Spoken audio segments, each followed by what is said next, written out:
আমরা দেখেছি যে দীর্ঘদিন বিএনপি একটি নির্বাচনের জন্য অপেক্ষা করেছে, আন্দোলন করেছে। এরপর গণ অভ্যুত্থান হলো, গণ অভ্যুত্থানের পরে এই সরকার দায়িত্ব গ্রহণ করেছে মাত্র ৮ মাস হয়েছে। এখনই নির্বাচনের জন্য আপনার রাস্তায় নামার কথা বলছেন কেন?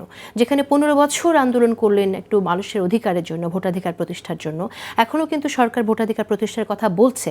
তো আপনাদের একটু সময় দিতে, একটু ফ্লেক্সিবল হতে এই জায়গায় অসুবিধাটা কোথায়? তাহলে আপনি বলছেন যে 15 বছর আরো 15 বছর পরে করলে ভালো হয়। না, আমি তা বলছি না, মানে ডিসেম্বর জুন এর মধ্যেই তো আছে, কিন্তু স্পষ্ট রোড ম্যাপের কথা আপনি বলছেন। বলছেন কেন অপেক্ষা করতে পারছেন না? একটু ফ্লেক্সিবল হওয়া যায় কিনা আমি 15 বছর জানতে ধরে চাইছি। যে ছেলেটি বা মেয়েটি জন্মাইছে 15 বছর, মানে আমরা যখন বলা শুরু করেছি তার বয়স এখন 15 বছর। সে এখন কিশোর বা কিশোরীর থেকে উত্তীর্ণ যৌবনে যাবে, 2 দিন পর সে সংসার করবে, ছেলেমেয়ের মা বাপ হবে। তারপরও আপনি বলছেন এখন দরকার নাই নির্বাচনের বা কথা বলা, আরও একটু অপেক্ষা করি, আরও একটু সামনে যাই। কেন? আপনি আমাকে প্রশ্ন করেন, আমি আপনাকে কেন আমি অপেক্ষা করব? কারণ সরকার তো বলছে নির্বাচন দিয়ে দেবে ডিসেম্বরে, আর যদি না সরকারের পারে জুনে একমাত্র দিয়ে কাজ দেবে। হচ্ছে ইলেকশন করা, সংস্কার না।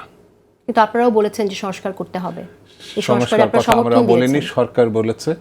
আমরা বলেছি যতটা দ্রুত সম্ভব একটা ইলেকশনের জন্য সেই কাজটুকু করে ইলেকশন দেন। এটা আবার সরকার বা অন্যান্য যারা মানে নির্বাচনের বিলম্বিত করতে চায়, সংস্কারকে প্রাধান্য, তারা তাদের মতো করে বলেছে। তাদের সঙ্গে আমাদের কোনো সংঘাত নাই। আমরা কেন এই কথা বলছি? এই জন্যই বলছি যে এই সরকার সাংবিধানিক সরকার, এটা ফ্যাসিস্ট না, এটা দখলকারী সরকারও না। এরা সংবিধানের আওতায় শপথ নিয়েছে। তো সংবিধানকে এদের রক্ষা করতে হবে। সংবিধানে রক্ষা করলে একটি সরকার যে কোনোভাবেই যখন অনুপস্থিত হবে, মেয়াদকাল শেষ বা গণঅভ্যুত্থানের পতন, যে কোনো গণঅভ্যুত্থান কিন্তু সাংবিধানিক, এটা কিন্তু কোনো সন্ত্রাসী কার্যকলাপ না, এটা সাংবিধানিক। তো স্বাভাবিক কারণে সংবিধানকে আফোল্ড করতে হলে পরে শূন্যস্থান আপনাকে পূরণ করতে হবে। এটা নির্দেশনা সংবিধানের। তো সেই নির্দেশনা 90 দিনের মধ্যে করতে হবে, যেটি 90-এর গণঅভ্যুত্থানের পরে মিস্টার শাহাবুদ্দিন সাহেব, প্রধান বিচারপতি, ক্ষমতা নেওয়ার 90 দিনের মধ্যে এটা করেছিলেন।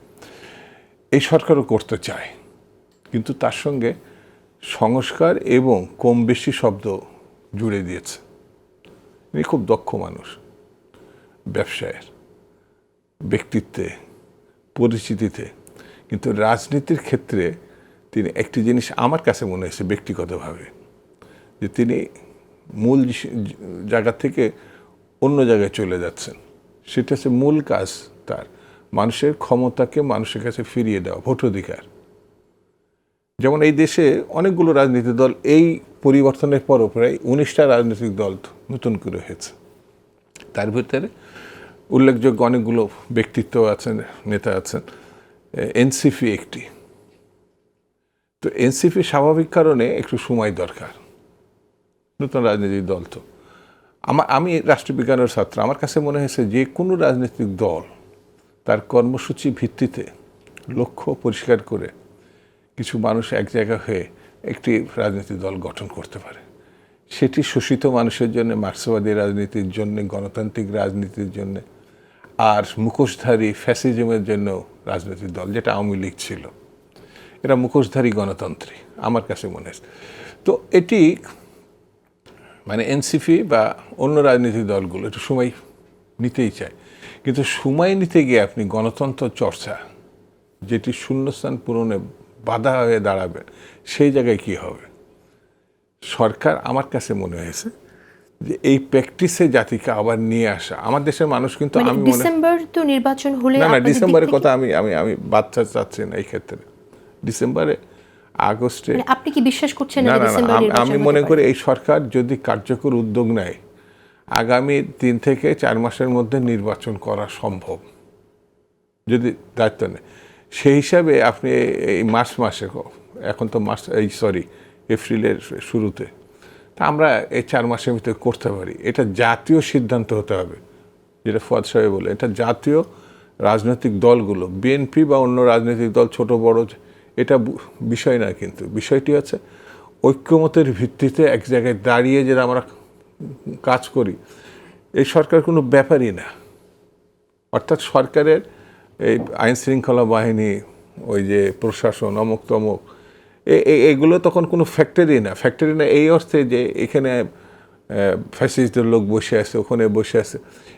যেমন জনগণ যখন একমতে পৌঁছে গেছে, রাজনৈতিক দলগুলো অর্থাৎ এনটি, আওয়ামী লীগ সব ফোর্স এক জায়গায় হয়ে গেছে, তখন কিন্তু পুলিশ গুলি করেও কিছু করতে পারে না। মিলিটারির মতো ফোর্স আমি বলবো সে অনুধাবন করতে পারছে মানুষের ভাষা, তখন সে সিদ্ধান্ত নিয়েছে। আর এই যে প্রশাসনের উপর নির্ভর করে যে যত রকম অপকর্ম শেখ হাসিনা করছে, সেই প্রশাসনও কিন্তু তাকে রক্ষা করতে পারে নাই বা রক্ষা করতে যায়ও নাই, আমার কাছে মনে হয়েছে।